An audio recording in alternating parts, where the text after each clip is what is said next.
কয় মূসা নবী তুর পাহাড়ের মধ্যে দাঁড়াইয়া আল্লাহ রে কয়, ও আল্লাহ আপনি কি ঘুমান না? আল্লাহ কয় মূসা রে ঘুমাই না আমি আল্লাহ। কেন ঘুমাই না? এই প্রশ্নের জবাব আমি তোমারে কালকে দিব। মূসা তুমি আগামীকাল আসার সময় তোমার হাতের মধ্যে একটা গ্লাস নিয়ে আসবো, এই গ্লাসের মধ্যে পানি থাকবে। মূসা নবী পরের দিন আসলেন, হাতের মধ্যে একটা গ্লাস নিলেন, আর ওই গ্লাসের মধ্যে পানি লইয়া যখন উনি তুর পাহাড়ের মধ্যে চলে আসলো, এবার আল্লাহরে কয়, আল্লাহ গতকালকের কথা অনুযায়ী আমি একটা গ্লাসের মধ্যে পানি নিয়ে আইলাম, এখন বলেন না কি করা লাগবে? আল্লাহ কয় মূসা আপনি একটু দাঁড়ায়া থাকেন হাতের মধ্যে গ্লাসটা লইয়া। আল্লাহ একটু পরে তন্দ্রারে আদেশ দিয়ে দিল, তন্দ্রা তুমি মূসা নবীর এখনই ধরো। সঙ্গে সঙ্গে ঝিমুনি চলে আসলো। মূসা নবী হাতের মধ্যে গ্লাস লইয়া উনি ঝিমাইতে লাগলেন, কারণ তন্দ্রা তো কথা মানে কার। এরপরে একটু পরে আল্লাহ পাক বললেন নিদ্রা এখন মূসা নবীর আবার ধরে ফেলো। সঙ্গে সঙ্গে নিদ্রাও ধরে ফেললো, উনি ঘুমাইতে লাগলেন। ঘুমে যখন সঙ্গে সঙ্গে পাহাড়ের মধ্যে পড়ে গেল, হাত থেকে গ্লাসটা ভেঙ্গে চুরমার হয়ে পানিগুলা পুইরা সব বাইসা গেল।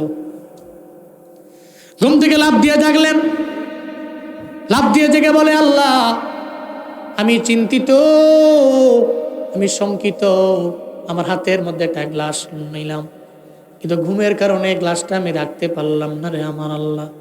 আল্লাহ কয় মূসা আমি আল্লাহ তোমার গ্লাস ভাঙ্গা আমার উদ্দেশ্য নয়, গত রাতের বেলা তুমি আমারে বলছিলা আমি আল্লাহ কি ঘুমাই নাকি, তন্দ্রা আছে নাকি, নিদ্রা আছে নাকি?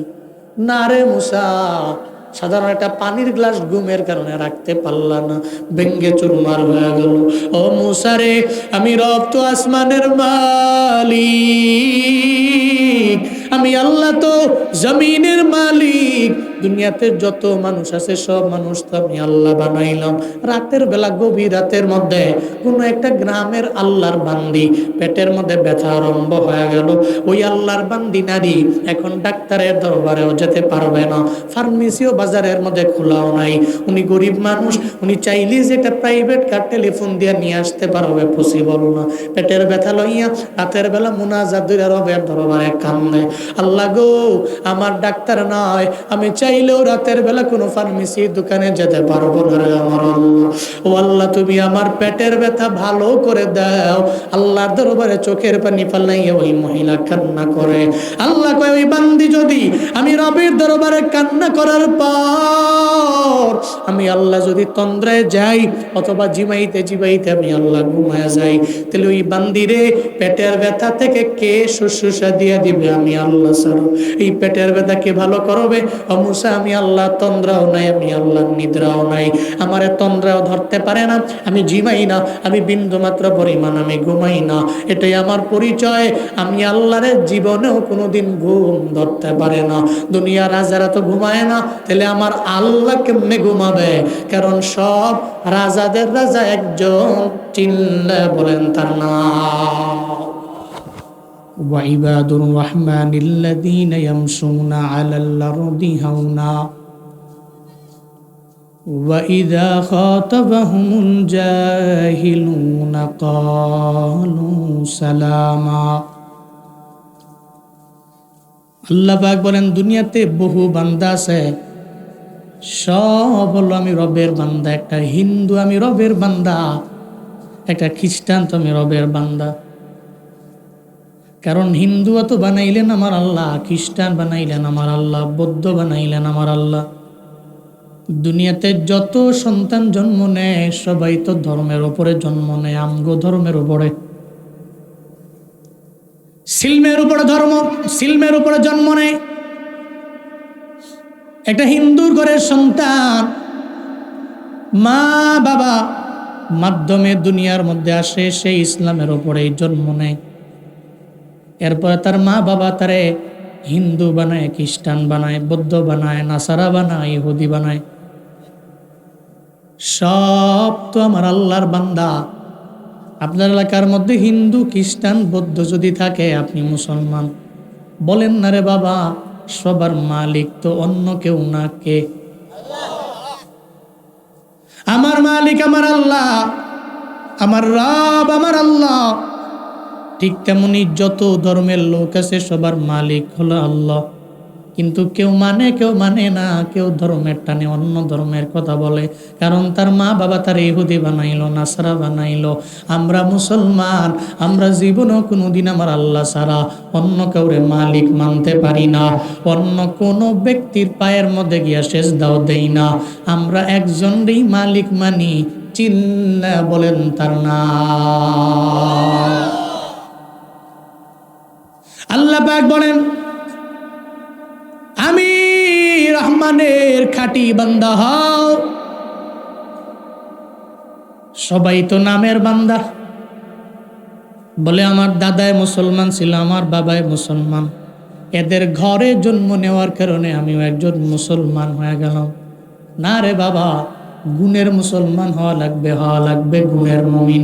আর এই গুণের মুমিন হওয়ার জন্য এক নম্বরে আল্লাহ পাক বলেন, যারা আমি রহমানের খাঁটি বান্দা এদের এক নম্বরে এদের গুণ হলো ইয়ামশুনা আলাল আরদি হাওনা, এরা জমিনের মধ্যে চলবে, জীবনেও কোনোদিন অহংকারের ভাব নিয়ে এরা চলে না, তাকাব্বুরি নিয়ে চলে না। ও যত বড় লিডার হবে ততই বিনয়ী হয়ে যাবে, যত বড় বক্তা হবে ততই বিনয়ী হবে, যত বড় ইমাম হবে ততই বিনয় নিয়ে চলবে, যত বড় লিডার হবে ততই বিনয় নিয়ে চলবে। যারা রহমানের খাঁটি বান্দা এরা জীবনেও কোনোদিন মানুষের সামনে তাকাব্বুরির ভাব নিয়ে চলে না। এখন আপনি মিলাবেন, বক্তা সাহেব উনি যদি তাকাব্বুরি করে তাহলে রহমানের খাঁটি বান্দা না। জমিনের মধ্যে যদি এমন ভাব নিয়ে চলে লিডার, তাহলে ওই নেতা জীবনেও কোনোদিন রহমানের খাঁটি বান্দা নয়। রহমানের খাঁটি বান্দা হওয়ার জন্য এক নম্বরে গুণ লাগবে, জমিনের মধ্যে বিনয় নিয়ে চলবে, তাওয়াজু নিয়ে চলবে, এমনভাবে ভাব নিয়ে চলবে না মনে হয় জমিনটারে উঠে ফেলবে, জমিনের মাটিগুলোরে উঠে ফেলবে, এমন ভাব নিয়ে চলে না। কারণ যারা রহমানের খাঁটি বান্দা এরা চিন্তা করে আমার আল্লাহ আমার জীবন দিল, তবে জীবন তো শেষ না, 70 বছরের জিন্দেগি, 50 বছরের জিন্দেগি আমার, এরপরে তো হয়ে যাবে আমার মরণ, ওই কবরের মধ্যে থাকবো আমি একা, আবার কবরের জিন্দেগির পরে আমার আল্লাহর সাথে হবে আমার মোলাকাত। আমি আল্লাহর দরবারে তাকাব্বুরি নিয়ে গেলে আমার আল্লাহ জীবনেও কোনোদিন এটা বরদাস্ত করবে না, কারণ তাকাব্বুরি অহংকার এটা আমার মাওলার চাদর, আজমত আর বরত্ব আমার রবের লঙ্গি। হাদিসে কুদসিতে আল্লাহ বলেন, আল কিবরিয়া উরিদাই ওয়াল আজমাতু ইজারি ফামান নাযাআনি ওয়াহিদাম মিনহুমা কাযাবতুহু ফিন্নার। আল্লাহ কয় আল কিবরিয়া উরিদাই, অহংকার হলো আমি রবের চাদর, ওয়াল আজমাতু ইজারি, বরত্ব হলো আমি রবের লঙ্গি, ফামান নাযাআনি ওয়াহিদাম মিনহুমা, আমার যে বান্দা এই দুইটার একটা নিয়ে টানাটানি করবে, ঝগড়া লাগায়া দিবে, কাযাবতুহু ফিন্নার, আমি আল্লাহ ওই বান্দার জান্নাতে দিব না, বরং জাহান্নামে নিক্ষেপ করব। চিল্লা পড়া যাবে কি নাউজুবিল্লাহ। রহমানের খাঁটি বান্দা অন্তরে গেঁথে নেয়। অহংকার তো চাইলে করতে পারে আমার মালিক, আল্লাহ তো চাইলে তাকাব্বুরি করতে পারেন, কারণ আমার আল্লাহর লয় নাই, আল্লাহর ক্ষয় নাই। লাম ইয়ালিদ ওয়া লাম ইউলাদ ওয়া লাম ইয়াকুল লাহু কুফুয়ান আহাদ। রবের পরিচয় তো এমন, আমার আল্লাহর কোনো ছেলেও নাই, মেয়েও নাই, আমার আল্লাহর মাও নাই, আমার আল্লাহর বাবাও নাই, কাউরে জন্মও দেন নাই, কারো থেকে জন্ম নেন নাই, এটা ওনার পরিচয়। আমি বক্তা সাহেব বয়ান করি, তবে ড্রাইভিং করতে গেলে আমার ড্রাইভার লাগে কি লাগে না? মাটি কাটতে আমি পারি না, মাটি কাটনেওয়ালা একজন আছে, আমার বাড়ির কোনো কাজে আমি ওই মাটি কাটনেওয়ালার দরজার সামনে গিয়া দাঁড়ায়া বলে, এই মাটি কাটনেওয়ালা, আগামীকাল তুমি আমার বাড়ির মাটি কাটবা। মাটি কাটনেওয়ালা আসে, এর মানে মাটি আমি কাটতে পারি না, আমার লোক লাগে। ড্রাইভিং আমি সবসময় করতে পারি না, আমার ড্রাইভার লাগে। ক্যামেরা আমি চালাইতে পারি না, ক্যামেরার ম্যান লাগে। এর মানে আমি তো জীবনও কোনোদিন সব কিছু আমি পারি না, আমার একজন না একজনের দরবারে যাওয়াই লাগবে। দুনিয়াতে কোনো বান্দাই তো স্বয়ং সম্পন্ন না, যত বড় ধনী হবে না কেন আর একজনের দরবারে যাওয়া লাগে। আল্লাহ পাক বলেন, বান্দা আমি রব তোর এমন মালিক, আমি আল্লাহর কোনো ছেলেও নাই, কোনো মেয়েও নাই, আমি আল্লাহর মাও নাই, আমি আল্লাহর বাবাও নাই। ওয়ালাম ইয়াকুল্লাহু কুফুয়ান আহাদ, আল্লাহর সাথে সমকক্ষ নাই। আল্লাহুস সামাদ, আল্লাহ হলেন অমুখাপেক্ষী আমার মাওলা। তোরা কোনো কাজের জন্য আর একজনের দরবারে যাও, আমি আল্লাহ যাই না, কারণ সব দিক থেকে স্বয়ং সম্পূর্ণ একজন। চিল্লায় বলেন তার নাম। এই জন্য রহমানের বান্দা মনে মনে চিন্তা করে নেই, আল্লাহ তো আমার স্বয়ং সম্পূর্ণ রব, চাইলে উনি অহংকার করতে পারে, আমার দ্বারা মানায় না। যেই জায়গায় মরণের কোনো গ্যারান্টি নাই, ওই জায়গায় তো অহংকার তোমার আমার দ্বারা সাজে না। কোন জায়গায় মালাকুল মউত এসে আমার দরবারে আমার ভেতর থেকে পান পাখিটা উড়াল দিয়ে নিয়ে চইলা যাবে রে বাবা, কেউ জানে না। কোনো মা বাবা জানে না, কোনো ডাক্তার জানে না, কোনো কবিরাজ জানে না। যে নিজের গণক দাবি করে ও বলতে পারবে না। অলিকুল্লি উম্মাতিন আজাল, ইযা জাআ আজালুহুম লা ইস্তাখিরুনা সাআতাও ওয়া লা ইস্তাকদিমুন। আল্লাহ বলেন প্রত্যেকটা উম্মতের জন্য টাইম আছে নির্ধারিত। ইজা জাআ আজালুহুম, যখন তাদের ওই নির্দিষ্ট টাইম তাদের সামনে আসবে, লা ইস্তাখিরুনা সাআ ওয়া লা ইস্তাকদিমুন, এক সেকেন্ড আগেও হবে না, পরেও হবে না রে বাবা। আপনার বাবাই যে মারা গেল, আপনার বাবাই জানতো না, দাদাই মারা গেল জানতো না, এরা মারা যাবে। তবে মুমিন হলে 40 দিন আগে জানতে পারে। কেমনে? তবে ওদিনই মরবো এটা জানে না। ওই বান্দার অন্তরের মধ্যে কেন যেন নাড়া দেয়। যারা আমার রবের খাঁটি বান্দা, এরা মরণের আগেই দেখবেন মানুষের দ্বারে দ্বারে যায়, আর যায় কয়, আইসা দোকানে আর জীবনে কত আড্ডা দিলাম, তোদের মনের মধ্যে কষ্ট দিলাম, আমারে মাফ করে দিও, মনে হয় দুনিয়ার মধ্যে আমি বাঁচব না। দেখবেন সন্তানাদি করে ডাকে, এই সন্তানেরা, আমি বাবার জন্য রবের দরবারে দোয়া কইরো, আমার মরণের সময় কান্না কইরো না।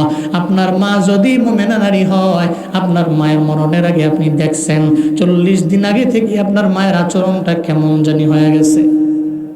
এরকম আছে না নাই? মুমিন জানতে পারে, মুমিন বুঝতে পারে 40 দিন পরে হবে আমার মরণ, তবে আমি মারা যাব কোন জায়গায় মরব এই ব্যাপারে আমার জানা নাই। আছে? জানেন নাকি কোন জায়গায় মরবেন? যেহেতু জানা নাই, সেহেতু আমার আপনার দ্বারা তো তাকাব্বুরি মানায় না, আমার আপনার দ্বারা অহংকার মানায় না, আমার আপনার দ্বারা নিজেরে বড় মনে করা এটা সাজায় না। যারা দুনিয়াতে অহংকার করে, এরা জীবনেও তো খাঁটি রবের বান্দা না, এরা শয়তানের একজন পরম বন্ধু। চিল্লায়া কও ঠিক কিনা? কারণ শয়তানের বড় দোষ ছিল তাকাব্বুরি। وَإِذْ قَالَ رَبُّكَ لِلْمَلَائِكَةِ اسْجُدُوا لِآدَمَ فَسَجَدُوا إِلَّا إِبْلِيسَ أَبَى وَاسْتَكْبَرَ وَكَانَ مِنَ الْكَافِرِينَ। চিল্লা বলেন কথা কার? আল্লাহ পাক বলেন, ওয়াইস আই উযকুর, নবী স্মরণ করুন ওই সময়ের কথা যখন আল্লাহ পাক রব্বুল আলামিন আদম নবীরে বানাইয়া উনি বললেন, এই মালাইকারা, এই জিনের বড় বড় লিডারেরা, তোরা সব আমার আদমরে সেজদা করো। সবাই সেজদা করলো। ফাসাজাদু ইল্লা ইবলিস, সবাই করলো, একজন করে নাই, নাম ইবলিস। আল্লাহ কয় অপর আয়াতে, ক্বালা মা মানাকা আল্লা তাসজুদা ইযা আমারতুক, ও ইবলিস, আমি আল্লাহ তোরে আদেশ করলাম সিজদা দেওয়ার জন্য, কেন দাও না? ইবলিস কয়, আল্লাহ আনা খায়রুম মিন, আমি আদমের চাইতে বড় দামি, কেমনে? আদমের চাইতে দামি কেমনে জানেননি? খলাকতানি মিন নার ওয়া খলাকতাহু মিন তিন। ও আল্লাহ, আপনি আমারে আগুন দ্বারা বানাইছেন, আদম রে মাটি দিয়া বানাইলেন। একটা আগুনের তৈরি জিন মাটির তৈরি মানুষের পায়ের মধ্যে কেমনে তার কপালটা ঠেকাইয়া দিতে পারে? এটা জীবনেও সম্ভব না। ওরে কে তোরে মানা করলো? ওই আমারে অন্য কেউ মানা করে নাই। আমার আকল আমারে মানা করলো, আমার বিবেক আমারে মানা করলো, আমার নফসে আম্মারা এত আমারে মানা করলো। ও আল্লাহর বান্দারা, দেখবেন নফস মাঝে মাঝে বলে তুই গুনাহের দিকে দৌড়াও, কাবিরা গুনায় যাও, সগীরা গুনায় দৌড়াও, নামাজে যাওয়ার দরকার নাই। মুরব্বি হয়ে গেলে নামাজে যাবা, মুরব্বি হয়ে গেলে রোজা রাখবা, মুরব্বি হয়ে গেলে নেক আমলের লাইনে অগ্রগামী হয়ে যাবা। নফস দেখবেন আপনারে বারবার ধোঁকা মারে। মদিনার নবী কয়, যারা নফসের বিরুদ্ধে যে যুদ্ধ ঘোষণা করে, এদের মতো প্রকৃতপক্ষে দামি মুজাহিদ এই দুনিয়াতে দ্বিতীয় নাম্বার আর কেউ নয়। চিল্লায় পড়া যাবে কি সুবহানাল্লাহ? এরা খাঁটি মুজাহিদ, যারা নিজের নফসের বিরুদ্ধে যুদ্ধ করে। নফস কয় তুই বামে যাও, ও ডানে যায়। নফস কয় তুই গুনাহ কর, ও সওয়াবের কাজ করে। নফস কয় তুই তোর আব্বা আম্মার সাথে খারাপ আচরণ কর, নফস কয়। কিন্তু ও তো জীবনও কোনোদিন নফসের কথা মানে না। নফস, জাহান্নামের আগুনে জ্বলবো তো আমিই জ্বলবো, তোর কথা শুই না। আমার এই দেহকে জাহান্নামের আগুনে পুরানোর মতো ক্ষমতা আমার নাই। তুই বলতে পারস, কিন্তু তোর কথা আমি জীবনেও কোনোদিন মানব না। এই নফসকে যে কন্ট্রোল করো, নফসের বিরুদ্ধে যে জিহাদ করে, মদিনার নবী কয় সেই প্রকৃতপক্ষের মুজাহিদ। নফস আপনারা বলবে তুমি তাকাব্বুরি করো, অহংকার করো, হিংসা করো, নিজেকে বড় মনে করো, কিন্তু নফসের কথা মাই না। জীবনেও নিজেকে বড় মনে করেন না, কারণ যারা রহমানের খাঁটি বান্দা, এরা জীবনেও কোনোদিন নিজেকে বড় মনে করে। 63 নম্বর আয়াতের প্রথম নাম্বার ইবাদুর রহমানদের গুণ, তারা অহংকার করে না। আল্লাহ আমাদের সবাইকে অহংকার মুক্ত জিন্দেগি দান করেন। আরো জোরে পড়ে না আমিন। 2 নম্বর, একই আয়াতের 2 নম্বর গুণ, ওয়াইদা খাতাবাহুমুল জাহিলুনা ক্বালু সালামা। আল্লাহ পাক বলেন 1 নম্বরে গুণ, জমিনের মধ্যে এরা বিনয় নিয়ে চলবে, তাওয়াজু নিয়ে চলবে। 2 নম্বরে মুমিন বান্দার গুণ হলো, যদি কেউ পায়ের মধ্যে পাড়া দিয়া ঝগড়া করার জন্য আসে, এরা জীবনেও কোনো দিন ঝগড়া করার জন্য যাবে না। কেউ যদি কোনো মূর্খ লোক তার সামনে বিতর্ক করার জন্য আইলো, সে বলবে সালাম, সালাম বলে এড়িয়ে যাবে, ইগনোর করবে। ওই তোর সাথে ঝগড়া করার সময়, নষ্ট করার সময় আমার হাতে নাই। যতক্ষণ ঝগড়া করব ততক্ষণ আমি দুনিয়া বিলাইনে কাজ করলে আমার ফায়দা, আবার নামাজ রোজা নেক আমল করলে আখিরাতের ফায়দা। যতক্ষণ ঝগড়া করব ততক্ষণ আমি দুনিয়া বিলাইনে অনেক দামি হয়ে যাব। এই জন্য দেখবেন সমাজের মধ্যে অনেক কোটি টাকার মালিক ওই বান্দাই তো হয়ে গেল, যে মেহনত করে সময় কাটায়, চায়ের দোকানে নষ্ট করে না, সময় দেয় না। ও দেখবেন কোনো একটা জায়গায় বইয়া আজাইরা সময় নষ্ট করে না। সমাজ ওই ব্যক্তি দামি, যেই ব্যক্তি অন্যের চরকায় তেল না দিয়া নিজের চরকায় তেল দিয়া আগায়। আর সমাজের মধ্যে সর্বনিম্ন শ্রেণীর লোক তো তারা, যারা অন্যকে নিয়ে বারবার চিন্তা করে আর হিংসার আগুনে জ্বলে। এমন ব্যক্তি সমাজে আছে না? না, অন্য বাড়ি করে 3 তালা 2 তালা, হের চিন্তা হইলো কি রে, হে বাড়ি করে কেমনে? তুমি হের বাড়ি লিয়ে চিন্তা না কইরা তুমি কাম করো, তোমার বাড়িও তো 3 তালা হবে। ক্যাশ তা সে যদি পরিশ্রম করে সফল হতে পারে দুনিয়ায়, আপনি পারবেন না? একজন ভাই পারলে আমি কেন পারবো না? আপনি ঈর্ষা করেন, হিংসা করেন না, ঈর্ষা করেন, আপনি কম্পিটিশন করেন, কিন্তু হিংসা করে জলে পুড়ে সারখার হয়ে আপনি ডে বাই ডে ডেভেলপ হতে পারবেন না, শুধু নিম্ন লেভেলেই যেতে থাকবেন। কারণ মুমিন যারা, এই জন্য দেখবেন মুমিন যারা দুনিয়াতেও সফল, এরা আখিরাতেও সফল। অন্ধরে নিয়ে চিন্তা করে না, ভয়েল ইউর ওন মেশিন। এই মেসেজকে বুকে ধারণ করে নিজের চরকায় তেল দিয়ে সমাজে ডেভেলপ হয়, উন্নতি সাধন করে একটা পর্যায়ে এরা সমাজের মোস্ট রিচেস্ট ম্যান হয়। তো সে মনে করে আমার দুনিয়াতেও আমি কামিয়াব, আমার আখিরাতেও আমি কামিয়াব। আরেকজনের লোকে যা পায়ে পয়রা ঝগড়া করার সময় কি মুমিনের হাতে আছে? মুমিনের হাতে নাই। উল্টা কেউ যদি কোনো জাহিল, কোনো মূর্খ তার সাথে তার পায়ে পয়রা এসে ঝগড়া করার জন্য চেষ্টা করে, সে কলু সালামা, আল্লাহ পাক বলেন তারা বলে হয়তো সালাম দিয়ে এড়িয়ে যায়, আর না হয় তার কাছ থেকে দূরে গিয়ে আল্লাহ দরবারে তার হিদায়তের জন্য দোয়া করে, আল্লাহ তুমি ভাইটা বুঝে না, সে অবুঝ, তুমি তার বুঝ শক্তি দাও। এটা বলে, এটা মুমিনের কাজ। মিয়া নবী তো এমন ছিলেন, আপনি দেখেন না, সবার তো জানা, তায়েফের ময়দানে নবী গেলেন, বনু সাকিব গোত্রের কাছে দাওয়াত লয়া, বনু সাকিব গোত্রের কাছে দাওয়াত নিয়ে গেলেন। ওখানে গিয়ে নবীজি দাওয়াত দিতে লাগলেন, এই বনু সাকিব গোত্রের লোকেরা, তোমরা সবাই কালেমা পড়ো। নবীজি মনে মনে চিন্তা ভাবনা করলেন, আমি তো ছোটবেলায় ওদের কাছে গেছিলাম, যদি এখন আবার নবুয়তের দাওয়াত নিয়ে যাই, একটা লোক যদি কালেমা পড়ে তো আমি নবীর মনটা শান্তি পাবে। বনু সাকিব গোত্রের একজন লোক, ছোটবেলায় আমি গেছিলাম, এখন নবুয়ত পাওয়ার পরও আইলাম, এরা একজন লোক কালেমা পড়ে মুসলমান হয়ে গেলে এটা আমার জন্য ফায়দা। নবীজি গেলেন, কিন্তু বনু সাকিব গোত্রের একজন লোক আমার নবীর হাতে কালেমা পড়ে নাই। উল্টো খারাপ লোকেরা লেলিয়ে দিল পাগলদের, এই মোহাম্মদ কালেমার দাওয়াত দেওয়ার জন্য আমাদের এলাকার মধ্যে আইল। এই গোত্রের লোকেরা বালকদের পাগলদের লাগাই দিল, আমার নবীর বিরুদ্ধে লেলিয়ে দিল। আমার নবীরে মারতে মারতে এরা আঘাত করতে লাগলো। নবী দাওয়াত দেয় কালেমার, নবী তো টাকার জন্য যায় নাই, উনি যে এদের বাড়িও দখল করে নাই। আমার নবী এদের উটের পালগুলো দখল করার জন্য ওখানে যান নাই। আমার নবীর এরপরও এরা এত পরিমাণে আঘাত দিতে লাগলো, নবীর একটা পর্যায়ে পুরা দেহ মুবারক রক্তে লাল হয়ে গেল, রঞ্জিত হয়ে গেল আমার পয়গম্বর। এমন হালাতে আমার নবীর জুতা মুবারকের সাথে পা মুবারক লেগে গেল রক্তে রঞ্জিত হইয়া। আমার নবী আঙ্গুরের গাছের কিনারার মধ্যে গিয়ে নবী বসে রইলেন। এই সিরাজগঞ্জের মুসলমানেরা, গাজীপুরের মুসলমানেরা, আমায় বলেন না রে বাবা, আমার নবীরে যে এরা মাইরা আঘাত করে নবীরে দুর্বল বানায়, দুনিয়ার কেউ যদিও দেখে না, আমার আল্লাহ দেখে কি দেখে না? আল্লাহ কয়, ও জিবরাইল, নবীর দরবারে পাহাড়ের নিয়োজিত ফেরেশতা লইয়া চলো।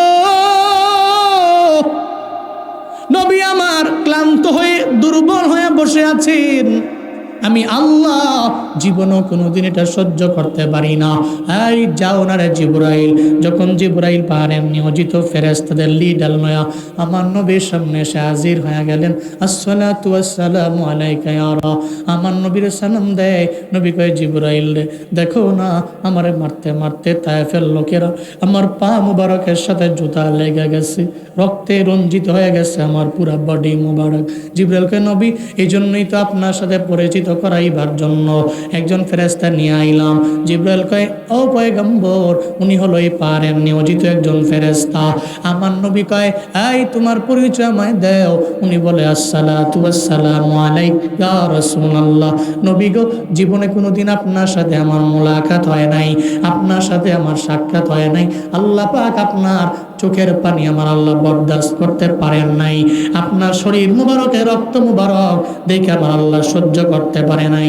আমারে পাঠায় দিয়েছে আপনার দরবারে, পাহাড়ের সব কিছুর দায়িত্ব আমার। যদি আপনি একটু বলেন, তাহলে এই পাহাড়গুলো আমি উঠাইয়া বনু সাকিব গোত্রের উপরে চাপায়া দিব।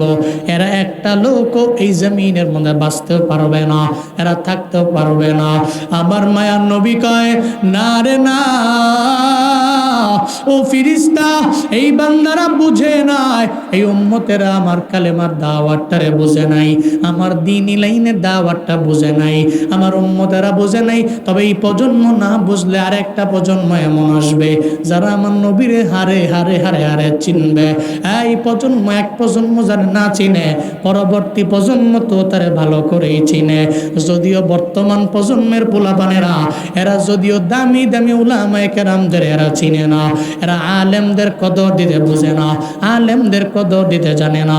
এমন এক প্রজন্ম আসবে উলামায়ে কেরামের কদর দেওয়া শিখবে, উলামায়ে কেরামের সম্মান করা শিখবে, উলামায়ে কেরামরে এরা দাম দিতে শিখবে। এই জন্য তো কেউ এদের বদদুয়া দেয় না। আমার নবী কয়, ফেরেশতারি, এদের মাইরো না, এদের এদের উপরে আঘাত কইরো না, আযাব দিও না, কোনো গজব আসমান থেকে এদের উপরে নাজিল কইরো না। বরং আমি নবী এদের জন্য দোয়া কইরা দেই, এদের জন্য আমার বিন্দু মাত্র পরিমাণ রাগ নাই। আমি নবী আল্লাহর দরবারে দোয়া করি, আল্লাহ তায়েফের লোকদের তুমি বুঝ দেও, হিদায়াত নামক দৌলত দাও।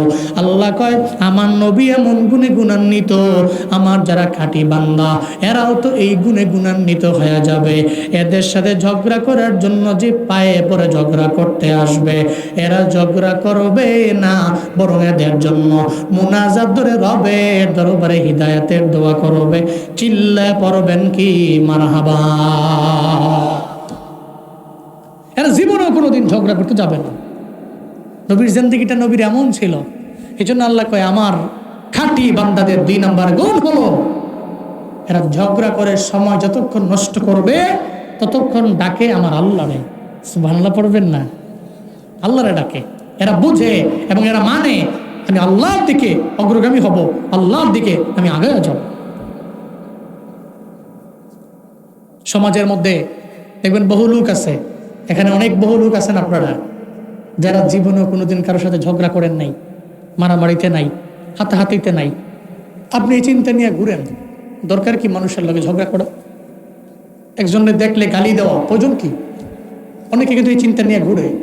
দেখবেন সমাজে সবচেয়ে দুর্বল শ্রেণীর যে লোক, উনি কারোর সঙ্গে ঝগড়া করে না, মারামারি করে না, গালিগালাজ করে না, কিন্তু সমাজে কিছু উচ্চ শ্রেণীর ব্যক্তি তার পায়ে এসে পাড়া মারায়, পাড়া মাইরা উনি বুঝাতে চায় আমার সাথে ঝগড়া করো। কিন্তু বহু লোক আছে কয় তোর সাথে ঝগড়া করার সময় তোমার নাই, যতক্ষণ ঝগড়া করবো ততক্ষণ কাজ করব। মনে রাখবেন ইবাদুর রহমানদের গুণটা এমনই, উলট পালট ঝগড়া করে, বিতর্ক করে, আড্ডা দিয়ে এরা সময় নষ্ট করে না। এরা জানে দুনিয়ার জীবনটা ক্ষণিকের, যে কোনো সময় মরণ হতে পারে। আমার মরণ আসিবে কখন কেউ তো জানে না, আমার মরণ আসিবে কখন কেউ তো জানে না। আমি মরে গেলে আমায় তোমরা ভুইলা যাইও না, আমি মরে গেলে আমায় তোমরা ভুইলা যাইও না। আমার মরণ আসিবে কখন কেউ তো জানে না, আমার মরণ আসিবে কখন কেউ তো জানে না। এই দুনিয়ায় চিরজীবন থাকার জায়গা না, অন্ধকার কবর যে আমার আসল ঠিকানা। এই দুনিয়ায় চিরজীবন থাকার জায়গা না, অন্ধকার কবর যে আমার আসল ঠিকানা। সবাই রেখে আমায় চলে যাবে, সঙ্গী হবে না, সবাই রেখে আমায় চলে যাবে, সঙ্গী হবে না। ডাইনে বামে মাটি আমার মাটির বিছানা, ডাইনে বামে মাটি আমার মাটির বিছানা।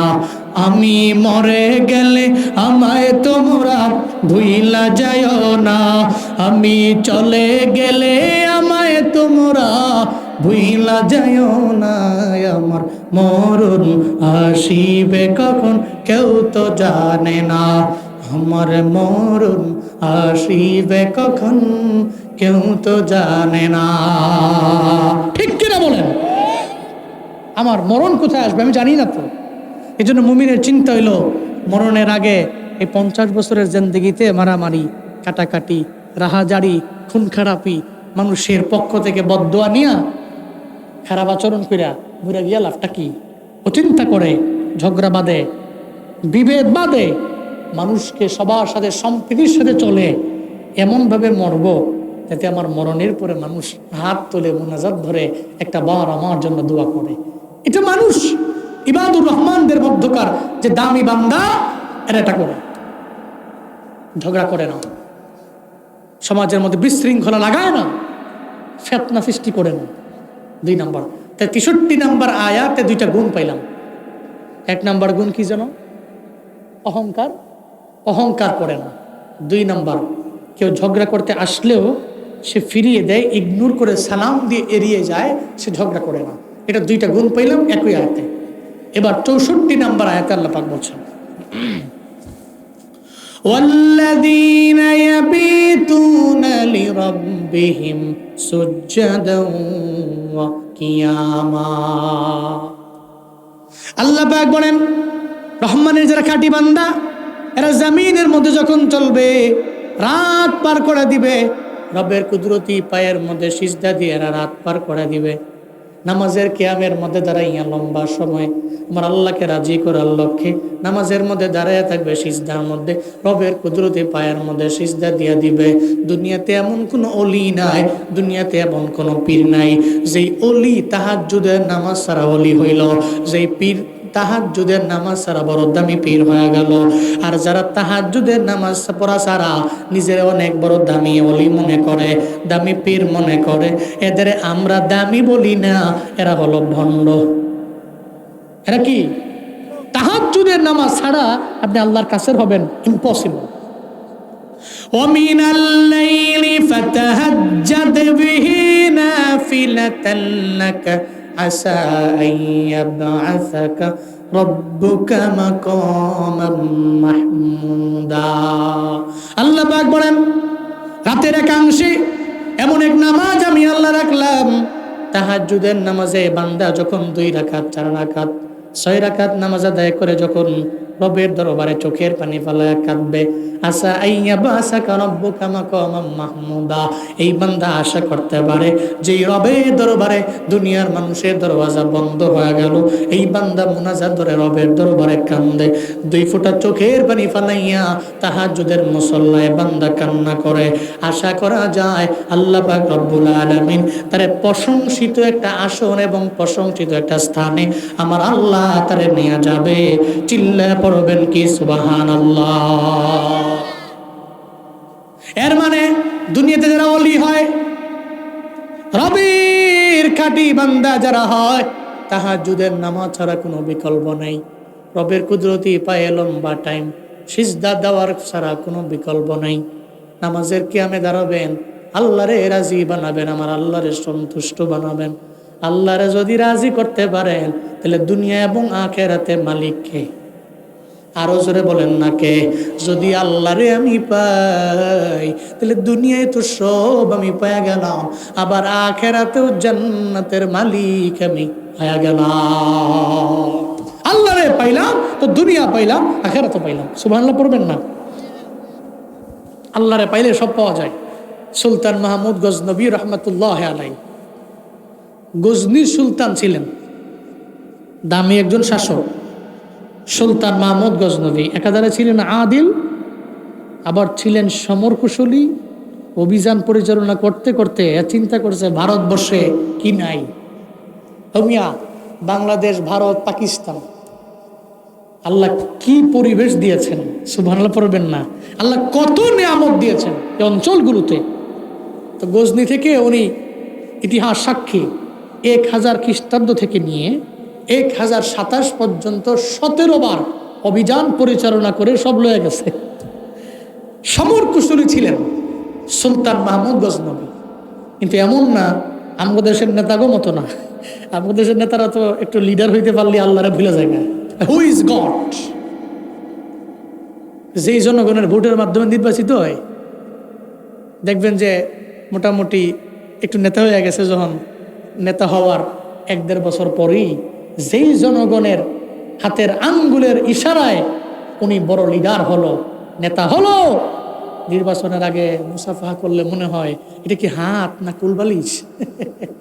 অনেকে মনে মনে চিন্তা করে এটা তো হাত না, কি নরম তুলতুল কুলবালিশ। এইরকম লোকেরা তো ভোটটা দেওয়া যায়। তো সহজ সরল মানুষ তো ভোটটা দিয়া লাইছে।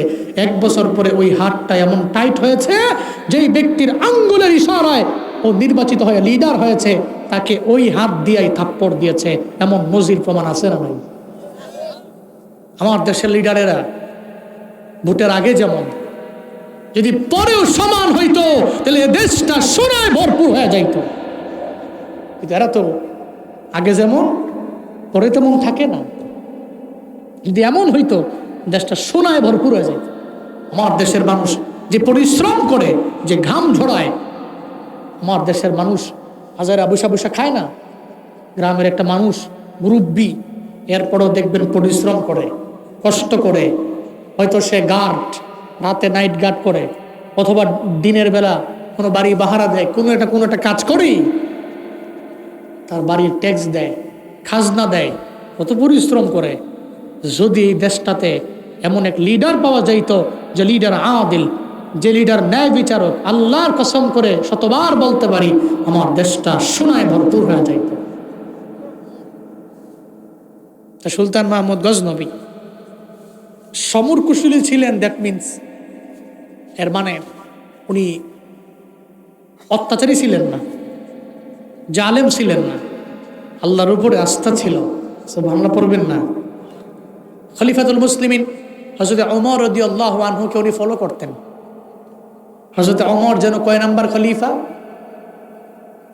কয় নাম্বার? দ্বিতীয় নাম্বার। আবু বকর, হযরত ওমর খলিফাতুল মুসলিমিনদের মধ্যে 2 নাম্বার খলিফা, খোলাফায়ে রাশিদিনদের মধ্যে 2 নাম্বার খলিফা। হযরত ওমর ছিলেন আদেল, তো উনি ওনাকে ফলো করতেন। রাতের বেলা একদিন বের হয়ে গেলেন সুলতান মাহমুদ গজনবী। মানুষের দ্বারে দ্বারে দ্বারে দ্বারে ঘুরে ঘুরে যাবে, সুলতান মাহমুদ গজনবী বের হলেন। হঠাৎ করে রাতের অন্ধকারে 4 জন লোকের সাথে মোলাকাত হয়ে যায়। 4 জন লোকের সাথে মোলাকাত। কয় কিরে তোরা কারা? কয় আমরা চোর। আমরা কি? চোর। 4 জন চোরে কয় সুলতান মাহমুদ গজনবীরে চিনছে না। কি এত রাতের বেলা চুরি করতে আইছো? সুলতান রে কয় এত রাতের বেলা চুরি করতে আইছো? সুলতান মাহমুদ গজনবী কয় রাতের অন্ধকারে আমরা চিনছো না, যাক আমিও পরিচয় দিয়ে লাভ নাই। আচ্ছা চুরি করতে আমি আইছি, তোরা কারা? আমরা চোর, 4 জন চোর। তোগুলোকে চুরি করবো, তোকে কি যোগ্যতা আছে? হ্যাঁ, আমি যোগ্যতাওয়ালা চোরের সাথে চুরি করি, যোগ্যহীন চোরের লোকে চুরি করে আর ধরা খাইয়া মাই খাবো নাকি? কি যোগ্যতা আছে কদি? 4 জন চোর। একজন প্রথমে কয় আমার 1 নম্বরে আমার যোগ্যতা হইল আমার কান। কি? কান। আমার কান হইল আমার যোগ্যতা। কান যোগ্যতা কেমনি? কারো বাড়ির সামনে গেলে বাড়ির সামনে থাকে কুকুর, ওই কুকুর ঘেউ ঘেউ করে। কুকুর ঘেউ ঘেউ করলে কি বলে না বলে, কি বুঝাইতে চায়, আমি একবার শুনলেই কুকুরের ঘেউ ঘেউয়ের ওই শব্দের ব্যাখ্যা করে দিতে পারি। বাবা রে বাবা, ওই কানের তো বিশাল পাওয়ার দেখা যায়। আই 2 নাম্বার চোর, তোর কি পাওয়ার তুই আমারে জানাও। 2 নাম্বার চোর কয় আমার পাওয়ার হলো আমার নাক। নাক আবার যোগ্যতা কেমনে? বিশাল বড় গুডাউনের সামনে যাইয়া আমি যদি নাক দিয়ে একটা টান মারি, তাহলে সঙ্গে সঙ্গে বলতে পারি গুডাউনের মধ্যে কি আছে না আছে। বাপ রে বাপ, তোর তো আরো বড় যোগ্যতা, একজনের কান আর একজনের নাক। আই 3 নাম্বার চোর, তোর কি যোগ্যতা? 3 নাম্বার চোরে কয় আমার যোগ্যতা হইলো আমার হাতের তালকা। হাতের তালকা যোগ্যতা কেমনে? কয় কোন যত বড় দামি তালা হোক না কেন, দরওয়াজার সামনে গিয়া দাঁড়াইয়া আমি হাতের তালকা দিয়া 2টা ঘষা মারলে তালা খুইলা যায়। সাবি লাগে না? কয় না। আরে খাইছে রে, তোর তো আরো বড় যোগ্যতা দেখা যায়। এই 4 নাম্বার চোর, তোর কি যোগ্যতা? কদি? 4 নাম্বার চোর বলে আমার যোগ্যতা হইলো আমার চক্ষু। চক্ষু আবার কেমন যোগ্যতা? রাতের বেলা যারা একবার দেখি অন্ধকারে, দিনের বেলা তারে এক দেখায় চিনি। রাতে যারে একবার দেখি, দিনের বেলা তারে এক দেখায় চিনি। 4 জনের 4 যোগ্যতা সুলতান মাহমুদের দরবারে বলছে। এবার সুলতান মাহমুদের 4 জন কয় তুমি নামগুলো চুরি করবা? তাহলে আমগত যোগ্যতা আছে, এবার তুমি বলো তোমার কি যোগ্যতা? সুলতান মাহমুদ মনে মনে কয় জীবনে চুরি টুরি করছি না, এরা তো আমার ছোট্টুর বানাইলো, আমার তো আর ব্যক্তিগত কোনো যোগ্যতা নেই, কি বিপদে বললাম, কি যোগ্যতা বলবো? সুলতান মাহমুদ কয় দাঁড়াও, যোগ্যতা আমার আস। কি আস? আমার যোগ্যতা হইলো আমার দাড়ি। কি দাড়ি? কয় দাড়ি দিয়া আমি খালি যদি একবার এমন করি, সঙ্গে সঙ্গে ফাঁসি কার্যকর হয়ে যায়। আর এই দাড়ি নাড়ায়া ডান কাঁধ থেকে বাম কাঁধের মধ্যে গেলে এমনি একটা ঘুরানি মারলেই যত বড় আসামি হোক খালাস হয়ে যায়। আরে বাপরে বাপ, তোমারই দরকার, তোমার দাঁড়িয়ে তো পাওয়ার, তাহলে চুরি করে ধরা ধরা পড়লে তুমি থাকলে কাজে দিব, অসুবিধা নাই, তুমিও চলো। সুলতান মাহমুদ কয় তাহলে কি তুমগুলোকে আমরা নেওয়া যায় নাকি? হ্যাঁ, তুমি যোগ্য চোর। এবার চোর কয়জন হয়েছে? আহা বলে না কয়জন? 5 জন। কোন বাড়ির মধ্যে চুরি করবা? একজনে কয় পুলিশের বাড়ি গেলাম, সবার বাড়ি গেলাম, কমিশনারের বাড়ি গেলাম, চেয়ারম্যানের বাড়ি গেলাম, এতদিন পর্যন্ত সুলতান মাহমুদ গজনবীর বাড়ির মধ্যে চুরি করতে পারি নাই, আজকে রাতের বেলা চুরি হবে সুলতান মাহমুদ গজনবীর বাড়ি। সুলতান মাহমুদ কয় চলো, অসুবিধা নাই, সুলতান মাহমুদের বাড়ি যাব চুরি করার জন্য। সুলতান মাহমুদ গজনবীর বাড়িতে চলো। যখন 5 জন মিল্লা রওনা, সুলতান মাহমুদ গজনবীর বাড়ির দরওয়াজার সামনে গিয়ে দাঁড়াইলো। বাড়ির সামনে তো, এখন তো বাড়ির সামনে দরওয়াজার সামনে কুকুর নাই, কিন্তু আগে তো এমন এক সময় ছিল ডানে বামে কুকুরের অভাব নাই। আগের কুকুরও ভালো ছিল, আগের মানুষও ভালো ছিল। এখন মানুষ যেমন খারাপ হয়ে গেছে, কুকুরও অকৃতজ্ঞ হয়ে গেছে, কুকুরও খারাপ হয়ে গেছে। আগে তো কুকুর ছিল দরওয়াজায় দরওয়াজায় থাকতো মানুষের বাড়ির সামনে, সুলতান মাহমুদের বাড়ির কুকুর ঘেউ ঘেউ করতে লাগলো। 5 জন লোক দেখছে রাত গভীরে, কুকুর কেন ঘেউ ঘেউ করবে না? কুকুরের স্বভাব তো ঘেউ ঘেউ করা। যখন ঘেউ ঘেউ করতে লাগলো, ওই 4 জনের মধ্যে একজন তো আছে যার কানের যোগ্যতা, মনে আছে না? কানের যোগ্যতা, কান দিয়া কুকুর যা বলে বুঝতে পারে, ব্যাখ্যাও করে দেয়। ওই সাবধান রে, এই বাড়িতে যাইস না, ওই কুকুর কি কইছে আমারে ক। কানে কানে যা কয়, কুকুর কইছে রে সম্রাট নাকি আমগো লগেই আছে, সম্রাট লগেই বলে আছে। কুকুর কি কইছে? কুকুর কইছে, কুকুর ঘেউ ঘেউ দিয়া বুঝাইছে, এই বাড়ির লোকেরা সাবধান, বি কেয়ারফুল। সুলতান মাহমুদ গজনবী ওনার 4 জন মেহমান নিয়ে বাড়িতে ঢুকতেছে। কুকুর তো আর জানে না এরা 4 জন চোর। কুকুর দেখতেছে সুলতানরে দেখা যায়, আর লগে 4 জন লোক দেখা যায়, এর মানে 4 জন তো মেহমান নেই। সুলতান মাহমুদ মানে রাতের বেলা মেহমান লয়ে ঢুকতেছে। এখন হেও কাছে কওয়ার পরে হেরা কয় কি, তোর মনে মাথা মুথা ঠিক নাই, তুই মনে ঝামেলা পড়ে গেছো কাছে নেই, তোমার কথা এখন আমার বুঝয় না। হ্যাঁ, কেন বুঝয় না? এতদিন বুঝইছে, সুলতানের বাড়ি যাবো তো তোমার মনে কোনো দিক দিয়ে কম করবো, এলাকা তুমি আগে আগে যাই আম করে ফার্ম ফুম দিয়া লইয়া যাওয়ার লেগে এইটা করতেছ, তোমার কথা শোনার টাইম নাই। ধমক দিয়া দিস, তুমি হুজুর মানুষ, হুজুরের মতো থাকবা, তুমি আবার নেতা হইবা কে? মসজিদে আজান দিবা, খাইবা 3 বেলা, থাও তোমার মতো তুমি থাও। ধমক দিয়া রায়া দিছে, এর কথা শুনেও না, শুনছো না তো বুঝবা, বুঝবা সময় আইব তো। না শুই না, সবগুলা মিল্লা 5 জনই সুলতান মাহমুদ সব দরজা খুলে সব ঢুকছে চুরি করার জন্য, ভিতরে ঢুকছে। সুলতান মাহমুদের বাড়ি একটা সুলতানের বাড়ি, বুঝেন নাই?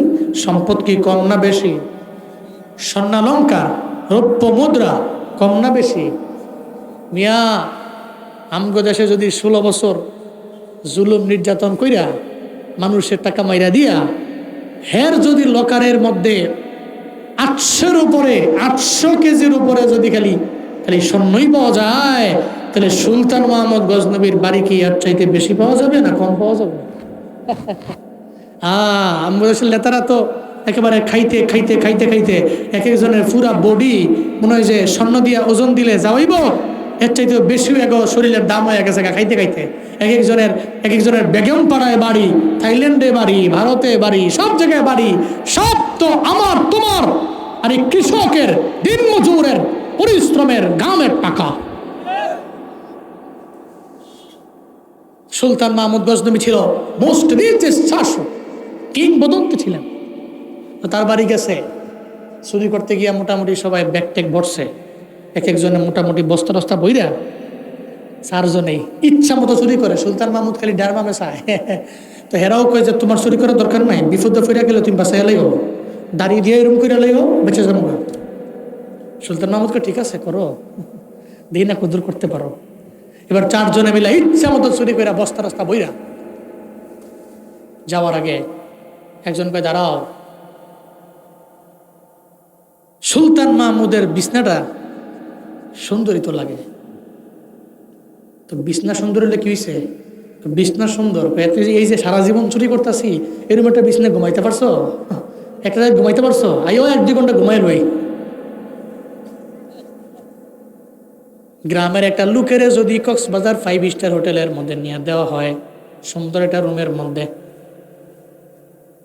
এলাকার লোকটা বলবে গ্রামের লোক মনে হয় দুনিয়াবি জান্নাতে আইলাম। উনি তো ঘরের মধ্যে রয়েছে, গ্রামের মধ্যে এমন এক রুমের মধ্যে, যে রুমের মধ্যে সব জায়গায় বিছানার মধ্যে দুর্গন্ধে ভরা। ওনার একটা দামি রুম দিলে সঙ্গে সঙ্গে ওনার ঘুম চলে আসবে। সুরেরা কয় আই সুলতান মাহমুদের বিছানা ভারী সুন্দর বিছানা, চলো না আমরা সবাই মিলা এই বিছানার মধ্যে 1-2 ঘন্টা ঘুমায় লই। 4 জনের সঙ্গে সঙ্গে বস্তা রাইখা শুয়ে বলল, সবাই তো ঘুমায়, সুলতান মাহমুদ তো ঘুমায় না। দুনিয়ায় যারা আদেল বাদশা এরা জীবনেও রাতের বেলা ঘুমায় না, মানুষের দ্বারে দ্বারে ঘুরে। কেন ঘুরবে না রে বাবা? কারণ তাকে তো আল্লাহ পাক কোনো একটা অংশের রাজা বানাইলেন। আমার আল্লাহ তো আসমান জমিনের মালিক। দুনিয়ার বাদশারা যদি না ঘুমায়, আমার আল্লাহকে কোনো সময় ঘুমায় না। তো আমার সামনে নিয়া সব টিরে কয় হাঁটু গেড়ে বসো। সুলতান মাহমুদের সামনে হাঁটু গেড়ে বসাইস। সুলতান মাহমুদের দেখা 3 জনে কান্দে, একজন কান্দে না। হ্যাঁ খালি সারিস 3 জন কান্দে, একজন কান্দে না।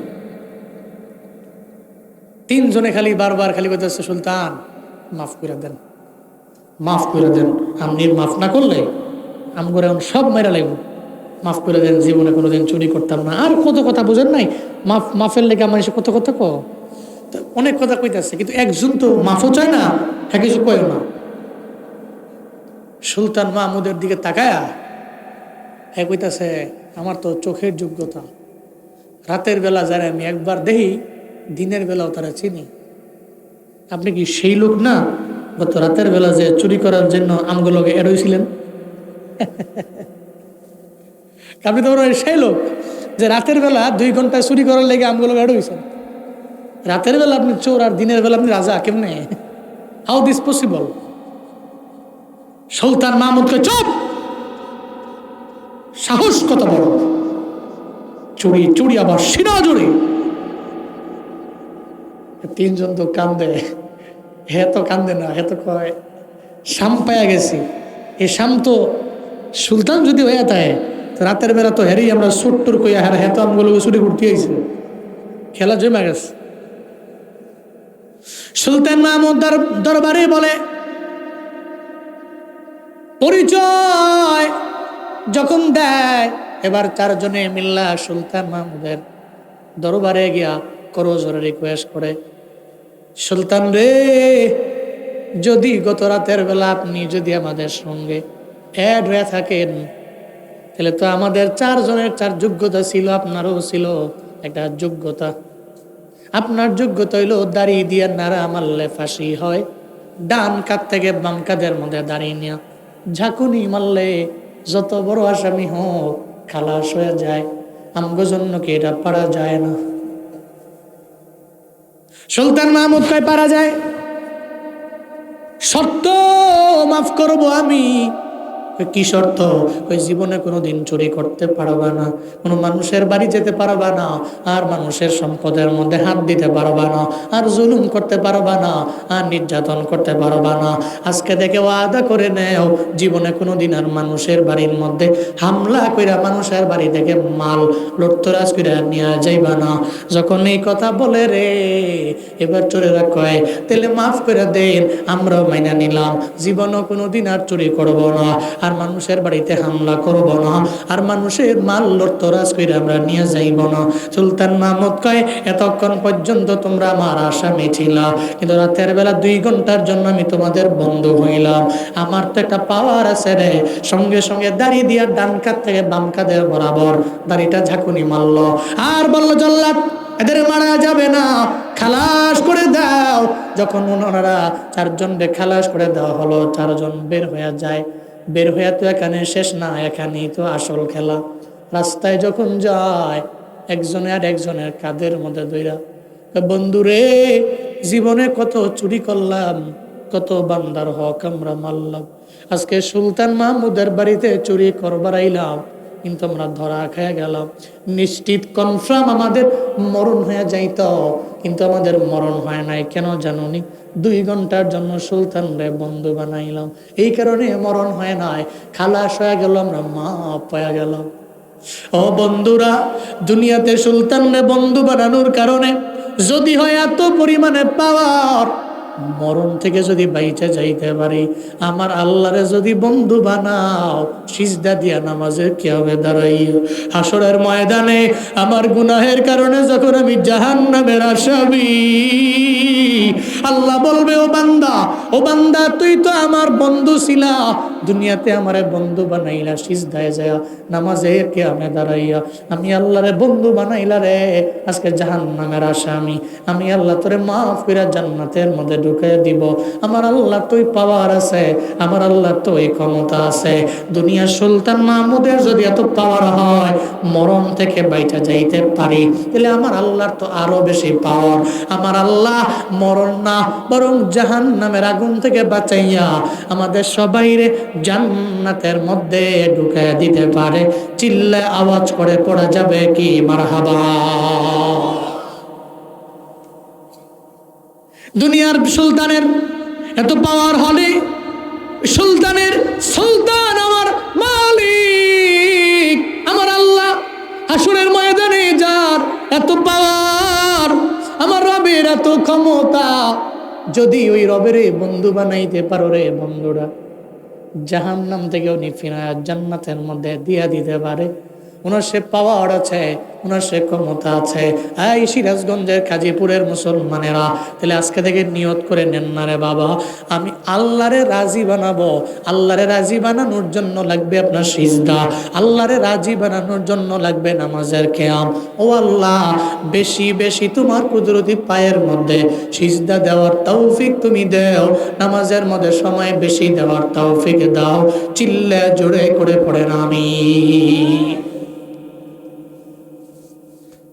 রহমানের 3 নম্বর খাঁটি বান্দা হইল যারা সিজদার কিয়ামে দাঁড়ায়া আল্লাহকে রাজি করে। সূরা ফুরকানের 64 নম্বর আয়াত। এবার 65 নম্বর আয়াতে আল্লাহ পাক বলছেন, ওয়াল্লাযীনা ইয়াকুলুনা রাব্বানা ইসরিফ আন্না আযাব জাহান্নাম ইন্না আযাবাহা কানা গরামা। আল্লাহ পাক বলছেন, রহমানের যারা খাঁটি বান্দা, 4 নম্বরে এদের সিফত হবে, 4 নম্বরে এদের গুণ হবে। এরা যখনই মুনাজাত করবে রবের দরবারে, আল্লাহর দরবারে বলবে, আল্লাহ গো, তুমি জাহান্নামের আগুনটারে আমার থেকে দূরে সরায় নিয়ে যাও। এখানে এমন কেউ আছেন জাহান্নামের আগুন সহ্য করতে পারবেন? আছেন নাকি? দুনিয়ার আগুন লাগলে আপনি ঘরের মধ্যে থাকেন না, দৌড় দিয়া ঘর থেকে বের হয়ে যান। কেন? আগুন আমি সহ্য করতে পারি না, আমার আগুন দিয়ে আমার ঘর জ্বলা যাক, বাঁচলে আরো 2-3টা ঘর বানানো যাবে, এই জন্য আপনি আগুনের মধ্যে থাকেন না। আপনি লাভ দিয়া ঘর থেকে বের হয়ে যান, আপনার ছেলে মেয়েরে লইয়া, আপনার আত্মীয় স্বজন লইয়া ঘর থেকে আপনি বের হয়ে গেলেন রে বাবা। কিন্তু জাহান্নামের মধ্যে আগুন লাগলে ওখান থেকে বের হওয়া যাবে? যাবে নাকি? ওখান থেকে বের হওয়া যায় না। এই জন্য মুনাজাত ধরবেন, আল্লাহর দরবারে বলবেন, আল্লাহ রব্বানা ইসরিফ আন্না আযাবা জাহান্নাম ইন্না আযাবাহা কানা গরামা। আল্লাহ গো, তুমি জাহান্নামের আযাব থেকে আমাদেরকে বাঁচাও, জাহান্নামের আযাব থেকে তুমি দূরে সরিয়ে দাও। আল্লাহর দরবারে বলবেন, ও আল্লাহ, রব্বানা আতিনা ফিদ দুনিয়া হাসানা ওয়া ফিল আখিরাতি হাসানা ওয়া কিনা আযাবান নার। আছে না নাই? দোয়াতে বলবেন, আল্লাহ রব্বানা ইসরিফ আন্না আযাবা জাহান্নাম ইন্না আযাবাহা কানা গরামা। পারবেন না বলতে ইনশাআল্লাহ? আমার সাথে একবার করে পড়ে নেন, সবাই বলেন রব্বানা, বলেন না, রব্বানা ইসরিফ আন্না আযাবা জাহান্নাম, আযাবা জাহান্নাম ইন্না আযাবাহা কানা গরামা।